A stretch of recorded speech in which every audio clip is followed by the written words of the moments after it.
ইসলামী bank থেকে ঋণের নামে প্রায় 10.5 কোটি টাকা আত্মসাৎ করে পরে সিঙ্গাপুরে পাচার করে। এই ঘটনায় এস আলম গ্রুপের চেয়ারম্যান সাইফুল আলমকে গ্রেফতার করেছে পুলিশ। দুদকের ইতিহাসে আর্থিক কেলেঙ্কারির ঘটনায় এস আলমের বিরুদ্ধে সবচেয়ে বড় মামলা করেছে সংস্থাটি। ইসলামী ব্যাংক থেকে জালিয়াতির মাধ্যমে প্রায় 9,283 কোটি টাকা আত্মসাৎ এবং বিদেশে পাচারের অভিযোগে এস আলম গ্রুপের মালিক মোহাম্মদ সাইফুল আলমকে গ্রেপ্তার করা হয়েছে। সুদ আসলে এই অর্থের পরিমাণ দাঁড়িয়েছে প্রায় 10,479 কোটি টাকা, যা দুদকের ইতিহাসের সবচেয়ে বড় অর্থ পাচার। বিতর্কিত ব্যাংক মাফিয়া ব্যবসায়ী এস আলমকে ঘিরে আবারও ইসলামী ব্যাংকের নিয়ন্ত্রণ ফেরানোর দাবিতে রাজধানীতে শোডাউনের দৃশ্য দেখা যায়। তার অনুসারী ও চাকরিচ্যুত বলে পরিচিত কিছু কর্মীর অংশগ্রহণে এই কর্মসূচিতে বর্তমান পরিচালনা পর্ষদ ভেঙে দিয়ে ব্যাংকের নিয়ন্ত্রণ আগের অবস্থায় ফিরিয়ে দেওয়ার দাবি ওঠে। বিতর্কিত ব্যবসায়ী এস আলমের হাতে ইসলামী ব্যাংকের নিয়ন্ত্রণ ফেরাতে রাজধানীতে বড় ধরনের শোডাউন করেছেন তার অনুসারীরা। এতে ব্যাংক থেকে চাকরিচ্যুত কথিত কর্মীরাও অংশ নেন। এ সময় তারা বর্তমান পরিচালনা পর্ষদ ভেঙে দিয়ে পলাতক এস আলমের কাছে ব্যাংকটির মালিকানা ফিরিয়ে দেওয়া সহ তাদের চাকরিতে পুনর্বহালের দাবি জানান। রাষ্ট্র ক্ষমতা ব্যবহার করে 2017 সালে ইসলামী ব্যাংক দখল করে চট্টগ্রাম ভিত্তিক বিতর্কিত ব্যবসায়ী গ্রুপ এস আলম। এরপর ব্যাংকটি থেকে নামে বেনামে ঋণের নামে অর্থ লুট করে গ্রুপটির কর্ণধার সাইফুল আলম। সবশেষ হিসাবে ব্যাংকটি থেকে 75,000 কোটি টাকা বের করে নিয়েছে এস আলম। দর্শক, এই মুহূর্তে পাওয়া সবচেয়ে বড় ব্রেকিং নিউজ, এস আলম গ্রুপের চেয়ারম্যান সাইফুল আলমকে ইতিমধ্যে কিন্তু গ্রেপ্তার করেছে। কারণ এই দেশের সাধারণ মানুষ এবং গরিব অসহায় মানুষের ঘাম ঝরানো টাকা তিনি মেরে দিয়েছে এবং বিদেশে পাচার করেছে। এবং এই দেশের মানুষ ঘাম জড়িয়ে 1 টাকা 2 টাকা করে ব্যাংকে রেখেছে এবং এই টাকাই কিন্তু এই সাইফুল আলম বিদেশে পাচার করতে গিয়ে হাতে নাতে ধরা খেয়েছে। এবং শুধুমাত্র তাই নয়, শেখ হাসিনার আমলে এবং শেখ হাসিনার যাওয়ার পরে তিনি কিন্তু পুরোভাবে অসহায় হয়ে গেছে এবং অন্তর্বর্তী সরকার যাওয়া আসার পরে তাকে বহিষ্কার করে দিয়েছে এবং তার ব্যাংক বন্ধ করে দিয়েছে। এবং বিএনপি ক্ষমতায় আসার পরে এস আলম গ্রুপকে রাজপথে নামিয়ে দিয়েছে এবং ইসলামিক ব্যাংকে দখল করার চেষ্টা করতে গিয়ে হাতে নাতে কিন্তু ধরা খেয়েছে, যা আপনারা এই ভিডিওটা দেখলেই বুঝতে পারবেন। তো দর্শক, ইতিমধ্যে কিন্তু চালচন্নভাবে কিছু তথ্য বেরিয়ে আসলো, যা আপনারা এই ভিডিওটা দেখলেই বুঝতে পারবেন। তো দর্শক, এতক্ষণ দেখছেন ভিডিও শুরুতে শিরোনামের মাধ্যমে কিছু অংশ, এখন দেখবেন পুরো ভিডিও জুড়ে।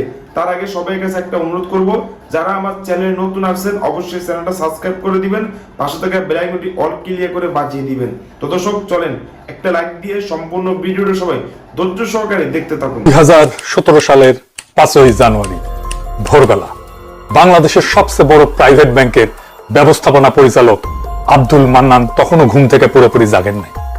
ফোন বাজলো, ওই পাশ থেকে বলা হলো আপনাকে নিতে আসা হচ্ছে। কিছুক্ষণের মধ্যেই তাকে তুলে নিয়ে যাওয়া হলো ঢাকার সেনানিবাসে ডিজিএফআই এর সদর দপ্তরে। সেখানে তার সামনে রাখা হইল একটা পদত্যাগপত্র, এমন একটা প্যাডে লেখা যেটা ইসলামী ব্যাংক 1983 সালে প্রতিষ্ঠার পর থেকে আর কোনোদিন ব্যবহার করেনি। বলা হইল সই করে। একই সকালে ব্যাংকের চেয়ারম্যান আর ভাইস চেয়ারম্যানকেও একইভাবে তুলে আনা হয়েছে বিকালের মধ্যে ঢাকার রেডিসন ব্লু হোটেলে। গোয়েন্দা কর্মকর্তাদের চোখের সামনে নতুন চেয়ারম্যান বসে গেলেন, নতুন ব্যবস্থাপনা পরিচালক বসে গেলেন। বাংলাদেশ ব্যাংক সেই রাতেই অনুমোদন দিয়ে দিল এই চেয়ারম্যানের, এই ব্যবস্থাপনা পরিচালকের। অবিশ্বাস্যভাবে, অভাবনীয়ভাবে একটা মাত্র দিনে বাংলাদেশের ব্যাংকিং ইতিহাসের সবচেয়ে বড় ডাকাতি সম্পন্ন হলো ওই দিন। লন্ডনের দ্য ইকোনমিস্ট ম্যাগাজিন লিখছিল, ইংরেজিতে লিখছিল, it was an odd job for a spy agency. একটা গোয়েন্দা সংস্থার জন্য এটা বড়ই অদ্ভুত কাজ ছিল। ফিনান্সিয়াল টাইমসকে দেওয়া সাক্ষাৎকারে বাংলাদেশ ব্যাংকের পরবর্তী গভর্নর আহসান এইচ মনসুর উনি বললেন, ব্যাংকের পর ব্যাংক তারা এটা করছে। বোর্ড সদস্যদের বাসা থেকে তুলে নিয়ে যাওয়া হতো, হোটেলে নিয়ে যাওয়া হতো, বন্দুকের মুখে শেয়ার বিক্রি আর পদত্যাগ করতে সই করতে বলা হতো। তিনি বলছিলেন, আন্তর্জাতিক মানদণ্ডে এটাই সবচেয়ে বড় ব্যাংক ডাকাতি। এই স্কেলে ব্যাংক ডাকাতি আর কোথাও হয়। এটাতে রাষ্ট্র পৃষ্ঠপোষকতা করছে এবং গোয়েন্দা সংস্থার লোকজন বন্দুক না ধরলে এটা সম্ভব হতো না।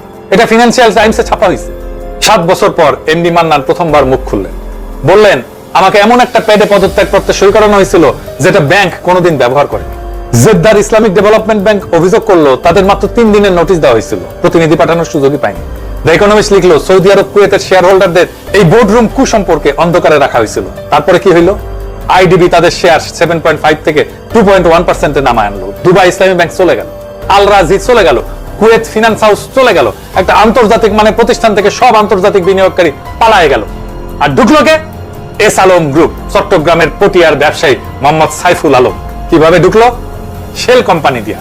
শেল কোম্পানি মানে জানেন কি? শেল কোম্পানি মানে হলো এমন একটা কোম্পানি যেটা কাগজপত্র আছে, নাম আছে, রেজিস্ট্রেশন আছে, কিন্তু আসলে কোনো ব্যবসা নেই, কোনো কারখানা নাই, কোনো অফিস নাই, কোনো কর্মী নাই, কোনো পণ্য নাই, শুধু কাগজ আছে। এটাকে বাংলায় বলতে পারেন ভুয়া কোম্পানি। কেউ কোনো প্রশ্ন করেনি, কারণ পুরাটাই পরিকল্পিত। তাহলে এরপরে কি হইলো? এইবার আসেন আসল গল্পে। এস আলম গ্রুপ ব্যাংকটা দখল করলো। তারপরে প্রথম ইনিংসে হইলো নিয়োগ বাণিজ্য। 2017 পর থেকে ইসলামী ব্যাংকের প্রায় 10,000 নতুন কর্মকর্তা নিয়োগ দেওয়া হলো। কোত্থেকে জানেন? কোত্থেকে? বেশিরভাগই পটিয়া থেকে, একটা জায়গা থেকে, ওই এস আলম যেটি জন্মাইছে, এস আলমের নিজের এলাকা। এটা যোগ্যতা না, আনুগত্য, এটাই ছিল নিয়োগের মাপকাঠি। এরপর শুরু হলো দ্বিতীয় ইনিংস, ঋণ আত্মসাৎ।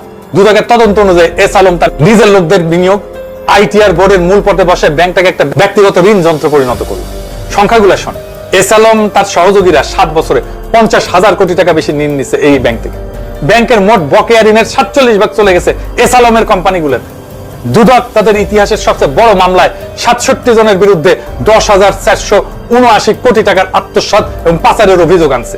134টা ঋণের মাধ্যমে 9,283 কোটি টাকা চলে গেছে এই শেল কোম্পানিগুলোতে, মানে কাগজে কোম্পানিগুলোতে, যাদের কোনো আসল ব্যবসা নেই। ব্যাংকের ঋণ সীমা লঙ্ঘন করা হয়েছে বারবার, মানে যেই পরিমাণে ঋণ সে দিতে পারে না তার চেয়ে বেশি ঋণ বারবার সে দিছে নিয়ম ভেঙে। এস আলমের সুগার মিলের ঋণ সীমা 2,400 কোটি টাকা থেকে 3,800 কোটি টাকা করা হয়েছে, যেটা ব্যাংক কোম্পানি আইন সরাসরি লঙ্ঘন করে। ঝুঁকি স্কোর, এটা ব্যাংকিং এর ভাষা, আমি আর বললাম না। এটা খুবই উচ্চ ঝুঁকির একটা ঋণ। তারপর জামানত মাত্র 40 থেকে 70 ভাগ, যেখানে ব্যাংক ঋণ কখনোই দেওয়া সম্ভব না, তাও ঋণ বাড়ানো হয়েছে। বাংলাদেশ ব্যাংকের গভর্নর আহসান মনসুর পরে বলছেন ব্যাংকটা এস আলম গ্রুপকে খেয়ে ফেলার জন্য দেওয়া হয়েছিল, আর তারা সেই কাজ সম্পন্ন করছে, ব্যাংকটাকে ধ্বংস করছে। টাকাগুলো ডলার হয়ে দেশের বাইরে চলে গেছে। ফলাফল 2021 ডিসেম্বর থেকে বাংলাদেশের সবচেয়ে বড় প্রাইভেট ব্যাংক তারল্য সংকটে পড়লো। ব্যাংকের তারল্য সংকট মানে হলো ব্যাংকের কাছে এখনই দেওয়ার মতো নগদ টাকা নেই। বাংলাদেশ ব্যাংক থেকে জরুরি ভিত্তিতে 13,820 কোটি টাকা সাহায্য নিতে হলো ইসলামী ব্যাংককে, যেটা অবিশ্বাস্য ব্যাপার। এত বড় সুপার পারফর্মিং ব্যাংক তার লোন নিতে হচ্ছে। নিয়ন্ত্রক সংস্থার কাছে প্রয়োজনীয় তারল্য জমা দিতে না পেরে প্রত্যেকদিন জরিমানা দিতে হইতো সেই সময় ব্যাংকে। তৎকালীন গভর্নর আব্দুর রূপ তালুকদার টাকা ছাপায় 1.5 বছর ব্যাংকটাকে বাঁচায় রাখছিল, কিন্তু দায়ীদের বিরুদ্ধে কিছুই করে।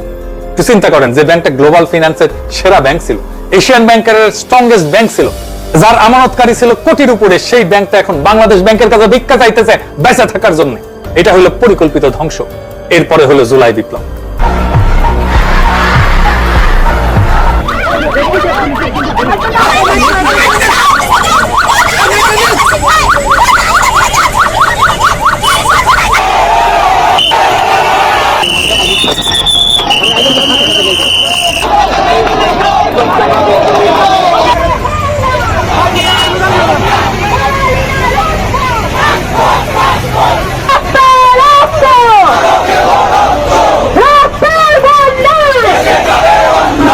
দুই 5ই আগস্ট হাসিনা পলাইলো।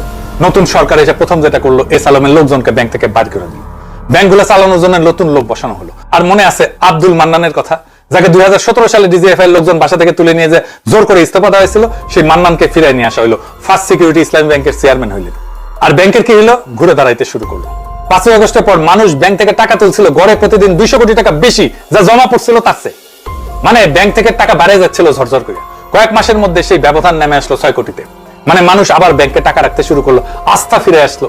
তারপর সরকার আরো বড় পদক্ষেপ নিল। এস আলমের হাতে যে 5টা ব্যাংক ছিল, ফার্স্ট সিকিউরিটি, সোশ্যাল ইসলামী, ইউনিয়ন, গ্লোবাল ইসলামী আর এক্সিম, এই 5টাকে জুড়ে দিয়ে একটা বানানো হলো। নাম দেওয়া হলো সম্মিলিত ইসলামী ব্যাংক। সরকার নিজের পকেট থেকে 35,000 কোটি টাকা ঢাললো যাতে ব্যাংকটা দাঁড়াইতে পারে। আর যারা আগে মালিক ছিল, এস আলম, তার পরিবার, তাদের শেয়ারের দাম করা হলো 0, মানে তাদের কিছুই রইল না সম্পদ হিসাবে। আসলেই তো তাই, নিজের টাকা তো নিচে, গ্রাহকের টাকা, আমানতকারীদের টাকাও নিয়ে চলে গেছে। তার তো শূন্য হওয়ার কথা, তার তো টাকা দেওয়ার কথাই ব্যাংক। সহজ ভাষায় দর্শক, এই দেশের মানুষ ঘাম ঝরিয়ে হাজার হাজার টাকা ব্যাংকে রেখেছে এবং সেই টাকাই কিন্তু এস আলম গ্রুপের মালিক মেরে দিয়েছে এবং বিদেশে পাচার করেছে। এবং এই বিষয়কে নিয়েই কিন্তু সারা বাংলাদেশে আলোচনার সমালোচনার ঝড় উঠে গেছে। এবং সাধারণ মানুষ যদি ব্যাংকে টাকা রেখে সেই টাকা যদি গায়েব হয়ে যায়, তাহলে এই বাংলাদেশের মানুষ কাকে বিশ্বাস করবে? এবং এই দেশের মানুষের একটাই মাত্র চাওয়া, এই এস আলম গ্রুপের মালিক সাইফুল আলমকে দ্রুত ধরে গ্রেপ্তার করে শাস্তির আওতায় আনতে হবে। তো দর্শক, আজকে এই পর্যন্ত রইল। পরবর্তী ভিডিও নিয়ে আবারও আসবো আপনাদের সামনে। সবাই ভালো থাকবেন, সুস্থ থাকবেন। আল্লাহ হাফেজ।